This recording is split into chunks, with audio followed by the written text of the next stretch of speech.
한 번도 예수님께서 이런 식으로 행동을 하신 적이 없으셨습니다. 결코 이전에 예수님이 이렇게 하신 적이 없었다는 말입니다. 무슨 말인가 하면 사람들이 예수님에게 박수를 치고 예수님을 높이면 예수님이 피하셨습니다. 사람들이 예수님 너무 멋있습니다. 그래서 존경의 박수를 보내면 예수님은 숨으셨습니다. 예수님 물러가셨습니다. 보리떡 5개 물고기 2마리로 5,000명을 먹이고 12광주를 남기는 그 엄청난 기적을 베풀자 그 자리에 모였던 수많은 군중들은 예수님이 우리의 임금님이 되시면 좋겠습니다 하면서 예수님께 박수를 돌릴 때 예수님은 그들의 찬송과 그들이 임금으로 모시는 그 모습을 보고는 예수님께서 피하시고 산으로 가셨다라고 요한복음 6장 15절이 우리에게 말해줍니다. 지금까지 예수님은 피하셨는데 물러나셨는데 but now 그러나 오늘 2000년 전 종료주일은 전혀 뜻밖의 예수님께서 의도적으로 자신을 드러내십니다. 의도적으로 자신을 사람들 앞에 공개를 하십니다. 예수님께서 예루살렘 성에 입장을 하십니다. 들어오시는데 당나귀를 타고 들어오십니다. 지금 이스라엘 백성들은 당나귀 타고 오시는 예수를 보고 무슨 생각을 하겠습니까? 여러분, 말 타고 들어오는 그런 모습은 생각할 수 있는데 당나귀 타고 들어오시는 예수님, 오직 성경에만 나오는 이야기입니다. 세상의 어떤 책에도 이런 그림은 없습니다. 말은 전쟁터에서 사용되는 짐승이죠. 그 말 위에는 보통 개선장군이 타고 들어오죠. 근데 오늘 예수님께서는 나귀를 타고 들어오십니다. 말의 용도는 전쟁에 필요한 동물이죠. 근데 나귀는 무슨 용도의 쓰임을 받습니까? 나귀는 짐을 싣는 용도에 쓰임받는 동물입니다. 나귀가 지금 위에 짐을 싣고 있는데 그 짐이 예수님입니다. 이 예수님이 요한복음 1장 29절에 세상 죄를 지고 가는 하나님의 어린 양을 보라. 사실은 나귀가 예수님을 태우고 가는데 이때 예수님이 저와 여러분의 죄를 짊어지고 지금 예루살렘 입성을 하십니다. 어디까지 가십니까? 마침내 십자가에 못 박혀서 죽는 자리에까지 지금 들어가시는 겁니다. 군중들이 예수님이 나귀 타고 입성하는 이 모습을 보고는 구약의 스가랴 9장 9절 말씀을 생각해 내었습니다. 아, 메시아 그분이 오시는구나. 그런데 그 메시아가 지금 오시는구나.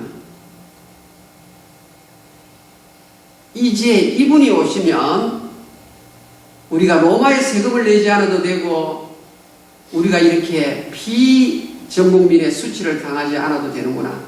이제 예수님이 오셔서 로마 사람들을 혼을 내주시겠구나. 그래서 호산나 호산나 하면서 종려나무의 가지를 흔들고 땅바닥에 정말 나뭇가지를 놓고 옷도 벗어놓고 예수님을 환영합니다. 군중들만 환영한 것이 아니라 예수님의 제자들도 지금 기분이 아주 좋습니다. 아, 이제 본격적으로 예수님이 하나님의 아들이심을 이제 나타내시겠구나. 얼마나 제자들이 지금 들떠 있겠습니까? 여러분, 오늘 성경 누가복음 19장, 여러분 19장 11절 한번 보세요. 누가복음 19장 11절 제가 읽어드리겠습니다. 그들이 이 말씀을 듣고 있을 때 비유를 더하여 말씀하시니 이는 자기가 예루살렘에 가까이 오셨고 그들은 하나님의 나라가 당장에 나타날 줄로 생각합니다. 예수님의 제자들이 예수님께서 예루살렘에 오시니까 하나님의 나라가 당장 이루어지는구나. 제자들이 이 생각을 한 겁니다. 그러니까 군중들도 호산나 찬양을 하고 제자들도 지금 너무너무 마음이 기쁘고 즐겁습니다. 이제 진짜 본격적으로 메시아가 오셔서 이 땅에 하나님의 나라를 건설하겠구나. 여러분, 이렇게 즐겁고 이렇게 흥겨운 분위기에 누가는 독특한 표현 하나를, 누가복음을 쓴 누가는 독특한 표현 하나를 우리에게 먼저 알려줍니다. 그게 뭔가 아닙니까? 당나귀를 탄 이분이 왕이라는 왕. 왕은 말을 타는데 예수님은 세상의 정복자 같은 그런 임금님이 아니라 나귀를 타신 왕, 세상 죄를 짊어지고 가시는 왕이라는 거예요. 그래서 여러분 가지고 있는 성경책, 우리 관주가 붙어 있죠. 관주에 보면요. 자, 볼까요? 38절. 오늘 한번 보겠습니다. 누가복음 19장 38절입니다. 성경. 이르되 찬송하리로다 주의 이름으로 오시는 왕이여. 하늘에는 평화요 가장 높은 곳에는 영광이로다 하니, 지금 무리들과 제자들이 지금 기뻐서 찬송하리로다 주의 이름으로 오시는 왕이여 라고 말합니다. 왕이여. 근데 이것은 여러분 관주 성경에 보니까 시편 118편 26절에서 인용한 것이다. 그렇게 되어 있죠. 그래서 구약 성경 118편 26절을 열어보면 그대로 되어 있는데 단어 하나가 새롭게 들어가 있습니다. 자, 시편 118편 26절을 여러분 찾아보시고, 지금 오늘 누가복음 19장 38절을 보면 똑같이 가져왔는데, 똑같이 인용을 했는데 단어 하나가 성령께서 누가가 인용을 할 때 이 단어를 포함시키라 이렇게 강조를 하고 있습니다. 그 단어가 무엇인가 하면 킹이라는 단어, 왕이라는 단어. 그래서 누가복음 19장 안에는 12절에도 왕이라는 말이 나오고 27절에도 왕이라는 말이 나오고 지금 오늘 38절에도 왕이라는 말이다. 왕은 나귀를 타지 않고 말을 타고 들어오는데 이 누가는 나귀를 타신 왕이라고 말합니다. 이 왕이 누굽니까? 만왕의 왕이고 만주의 왕이라는 것을 누구도 잊어버려서는 안 된다. 그런 측면에서 의도적으로 여기에 왕이라는 단어를 포함시킵니다. 자, 예수님이 들어오십니다. 무리들이 박수를 보냅니다. 제자들이 지금 들떠 있습니다. 너무나 조이풀하고 기쁨이 충만한 이 상황인데 예수님께서 통곡을 하십니다. 아니 갑자기 어찌 이런 장면이 나올 수 있습니까? 오늘 누가복음 19장 41절을 제가 읽어드리겠습니다. 가까이 오사 성을 보시고 우시며, 오늘 성경은 예수님께서 이렇게 기쁘고 즐거운 분위기 속에서 눈물을 흘리신다고 말합니다. 예수님이 이 땅에 계실 때 눈물을 흘리셨다는 이 기록이 성경에 3번 나옵니다. 나사로의 죽음 앞에서 예수님이 오셨어요. 겟세마네 동산에서 기도하시면서 눈물을 흘리시면서 기도하셨어요. 오늘 지금 예루살렘 성에 입성하시고 예루살렘 성을 바라보시면서 지금 예수님이 또 통곡을 하십니다. 제가 왜 통곡이라는 말을 쓰는가 하면 오늘 설교 제목은 왕의 눈물이지만 사실은 왕의 통곡입니다. 나사로의 죽음 앞에서 예수님이 울었을 때는 소리가 나지 않는 울음이에요. 그냥 예수께서 눈물을 흘리시더라, 우리 한국말로는 그렇게 번역을 하지만 그리스어는 눈물의 종류가 다릅니다. 그냥 예수님 눈에서 눈물이 흘러내리는 거예요. 나사로의 죽음 앞에서. 소리 안 나는 눈물이에요. 눈에서 눈물만 쏟아지는 거예요.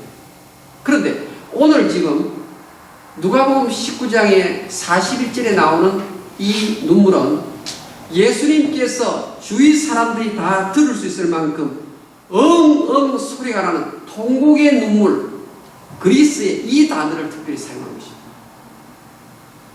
이와 같은 기쁨의 때에 예수님께서 통곡을 하시는 모습을 보았을 때 그 분위기가 어떠했을까요? 주변 사람들이 깜짝 놀라지 않았겠습니까? 여러분, 왜 예수님께서 종료주일에 눈물을 쏟으면서 통곡하실까요?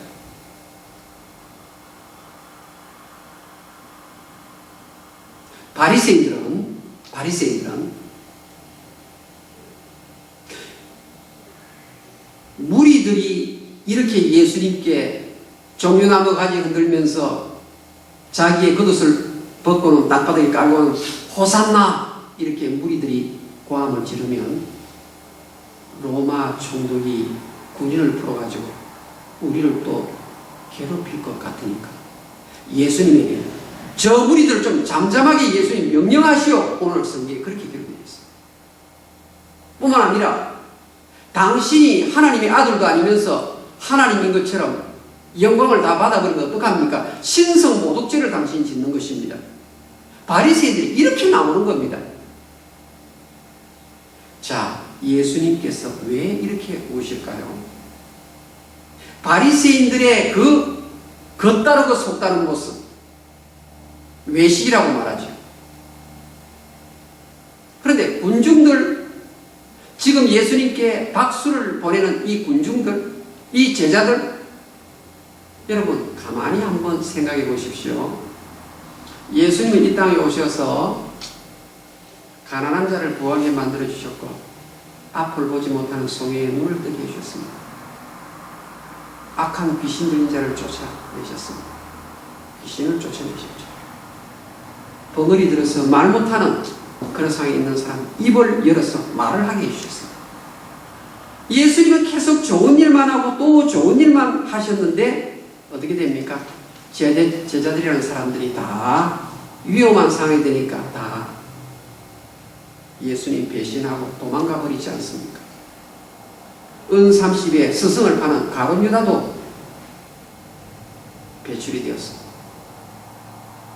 대제사장 안나스와 가야바, 빌라도가 서로 공고를 해서 예수님을 십자가에 못 박는 일을 조금 있으면 자행합니다. 예수님은 하나님이시니까 다 알고 계시는 거예요.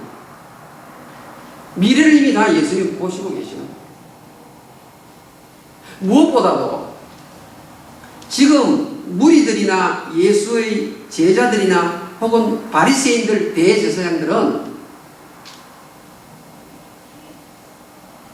예수님, 우리의 죄를 건드리지 마십시오. 다른 거는 다 해도 되는데 우리의 죄를 건드리는 걸 하지 마십시오.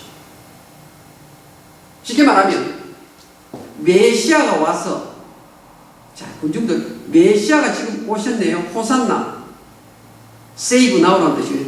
지금 메시아가 오셨는데 메시아가 오셔서 우리의 약한 부분을 어루만져서 고쳐주세요.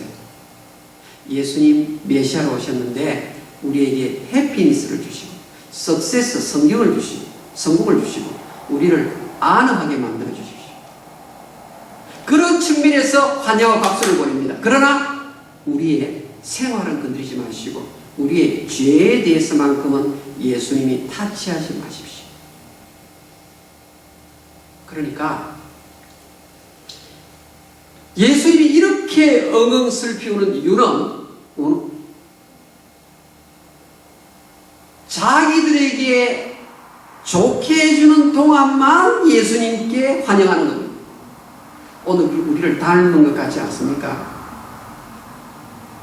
좀 나에게 성공을 주고 나에게 좀 행복을 줄 때는 주님 사랑합니다 그러는데 내가 기도해도 응답도 없는 것 같고 내가 조금 생활이 어려운데도 계속 오래 지속되면 계속 예수님께 감사합니다 소리가 줄어드는 우리의 모습과 많이 비슷하지 않습니다.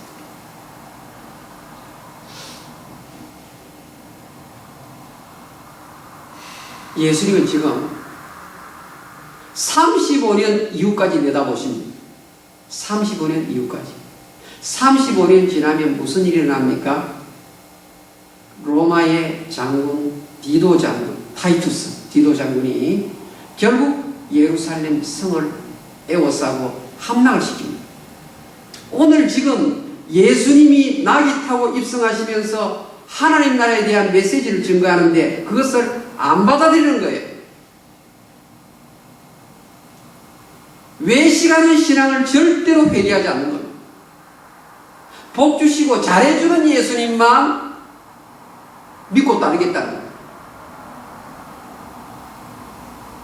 내 인생의 왕이신 그분이 왔는데 필요할 때만 왕이고 나에게 별 도움을 안 주면 나는 당신을 왕으로 삼지 않겠소 하는 그것이 공중의 모습이고 바리새인의 모습이고 제자의 모습. 예수님은 지금 천국과 지옥이 보이는 겁니다. 예수님 눈에는. 예수님 눈에는 심판이 보이고 하늘과 상이 보이는 거예요.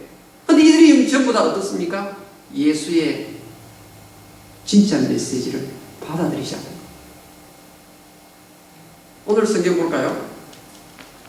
예수님께서 통곡을 하시고는 이르시되 너도 오늘 평화에 관한 일을 알았더라면 하나님과 너희와 너희 사이에 평화를 주기 위하여 내가 왔는데 너가 왜 그런 일을 모르느냐?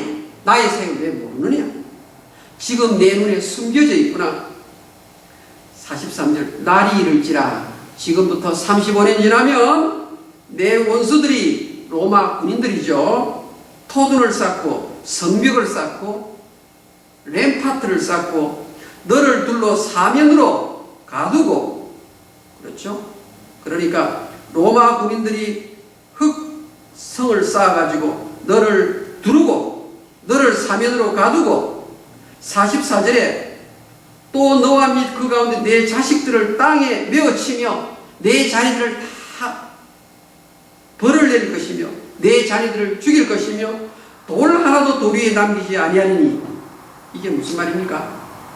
철저하게 예루살렘 성이 불타서 내려앉는다는 말입니다. 파괴된다는 말입니다. 예수님이 그것을 보시고 통곡하는 겁니다. 종료주일날 예수님이 왜 이렇게 소리가 날 정도로 우시는 것일까요? 자기 마음속에 꽁꽁 숨겨놓은 죄는 절대로 예수님께서 간섭하지 마십시오. 여기에 대해서는 예수님이 말씀하시면 안 됩니다. 사실은 가짜 믿음으로 예수를 믿는 사람들이죠. 결국은 뭡니까? 오늘 성경 44절에 보살핌을 받는 날, 그래서 1번이라고 적어놨죠. 이 보살핌을 받는 날 해석을 해놨는데 성경이 1번 내려가 보니까 심판이죠. 복음을 지금 받지 아니하기 때문에 너희의 마지막은 심판이 기다리고 있다. 이렇게 말합니다. 동시에 어떤 사람에게는 심판날이 상을 받는 날이고 천국 가는 날이 되지만 어떤 사람에게는 심판의 날이요 지옥 가는 날이에요. 예수님께서 그것을 바라보시고 지금 눈물을 흘리시며 통곡을 하고 계시는 것입니다. 사랑하는 여러분, 여기서 우리가 종료주의를 지내면서 꼭 한 가지 생각해야 될 부분이 있습니다. 예수님이 왜 눈물을 흘리십니까? 왜 예수님이 눈물을 흘리십니까? 여러분, 성경에 성전 세 가지가 나옵니다. 성전 세 가지. 제일 큰 성전이 솔로몬 성전입니다. 두 번째 성전이 스룹바벨 성전입니다. 세 번째 성전이 오늘 지금 예루살렘 성전입니다. 헤롯이 세운 성전입니다. 솔로몬이 세운 성전 무너집니다. 무너져요. 스룹바벨이 세운 성전 무너집니다. 헤롯이 46년 세운 이 성전도 AD 70년에 로마의 디도 장군이 와서 완전히 돌 하나도 돌 위에 세우지 않게 다 무너뜨립니다. 오늘 44절에 나오죠. 왜 이렇게 무너지는가 하면, 왜 이렇게 철저한 심판이 자행되는가 하면 그 당시에 소문이 퍼졌어요. 요세푸스라는 그 당시에 역사가는 사람이 유대 전쟁사라는 기록을 남겼는데, 그 기록에 이때 이스라엘 백성들이 얼마나 천천하게 죽었는지 피가 강을 이루었다, 이렇게 기록해 놓았습니다. 이중적인 신앙생활, 외식 신앙생활 하는 것에 대해서 철저하게 하나님이 봉하신다는 것을 말해주는 거예요. 그런데 성전 기둥과 기둥 사이에 금이 많이 도금되어 있으니까 그 금을 찾아내기 위해서 돌 하나도 돌 위에 없도록 로마 군인들이 와서 전부 기둥을 다 무너뜨리는 거예요. 기둥 무너뜨리면서 그 안에 남은 금조각이 있는지 찾아내는 그런 일을 하는 거예요. 철저하게 막는 거죠. 그런데 보세요. 솔로몬 성전도 무너졌고, 스룹바벨 성전도 무너졌고, 지금 오늘 성경에 나오는 예루살렘 성전, 헤롯 성전도 무너집니다. 그럼 이게 무엇을 말할까요? 오늘 예수님께서 성을 보시면서, 성전을 보시면서 통곡을 하십니다. 아니, 지금 성전이 없는데, 여러분, 성전이 있습니다. 잘 들으셔야 합니다. 그 성전이 무엇인가 하면, 성경은 저와 여러분을 가리켜서 움직이는 성전이라고 말합니다.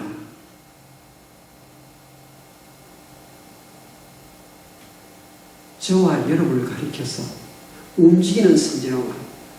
예수님이 지금 저를 보시고 여러분을 보시면서 통곡하시면 안 되잖아요. 우리의 성전, 우리 속에 무엇이 있다고요? 성령이 거하는 자, 예수를 믿어서 하나님의 성령이 거하기 때문에 우리를 가리켜서 성전이라고 말합니다. 자, 지금부터 성경을 여러분 열어서 한번 따라오겠습니다. 신약 성경, 우리 요한복음 3장 16절 잘 알죠? 그런데 고린도전서 3장 16절에 무엇이 나온가 보겠습니다. 우리 성경을 찾아보겠습니다. 고린도전서, 여러분 성경 다 펴십시오. 3장 16절 무엇이 나온지 보겠습니다.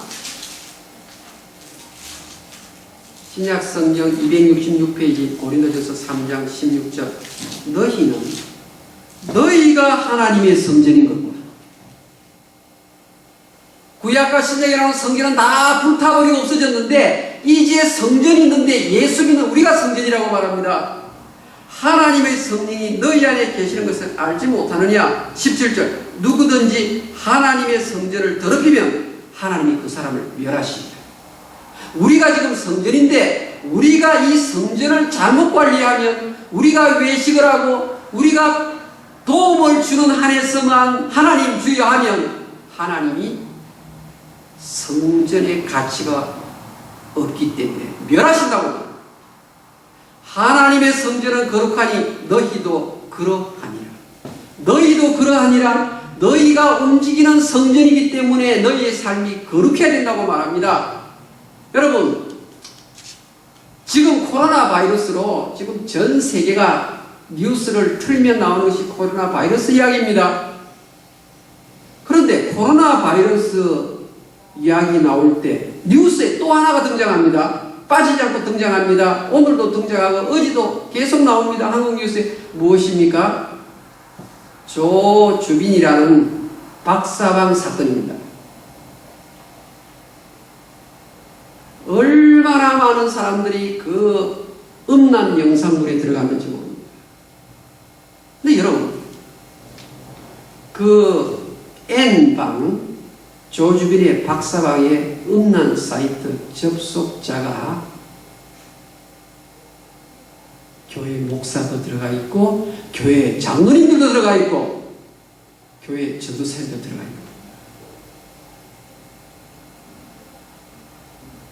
아니, 교회에서 찬송하고 교회에서 예배드리는 사람이 포르노가 어떻게 그렇게 가슴 속에 자리를 잡았단 말입니까?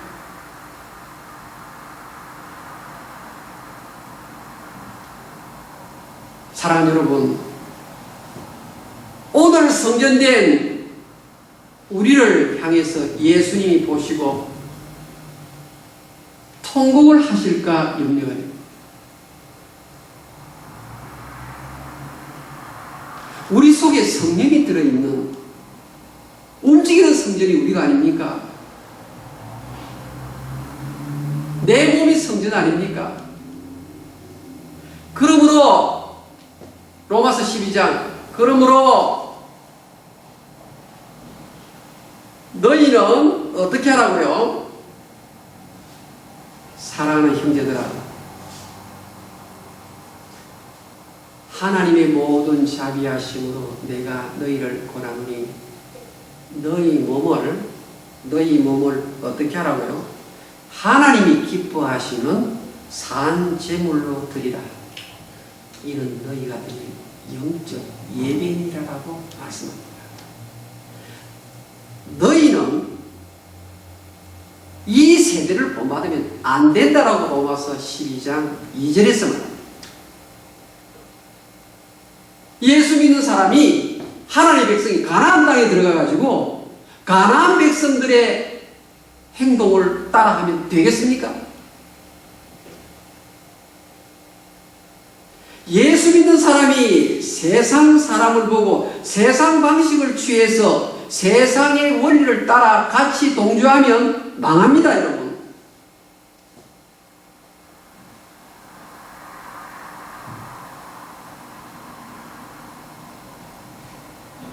오늘 종료주일로부터 시작을 해서 이번 주간 고난 주간으로 지키게 됩니다. 통곡하시는 예수님에게 눈물을 닦아 드리는 저희들이 되어야 하지 않겠습니까? 하나님 앞에 그동안 외식했던 죄를 철저하게 통해 자복하고 내 몸을 이번 한 주간 더욱더 거룩하게 잘 관리할 때 하나님께서 정말 기뻐하시는 하나님께서 아무개야 너가 정말 이번 고난주간 잘 지내구나 그렇게 말씀하시지 않겠습니까? 몸의 거룩을 이루실 수 있기를 주님으로 축원합니다. 기도하겠습니다.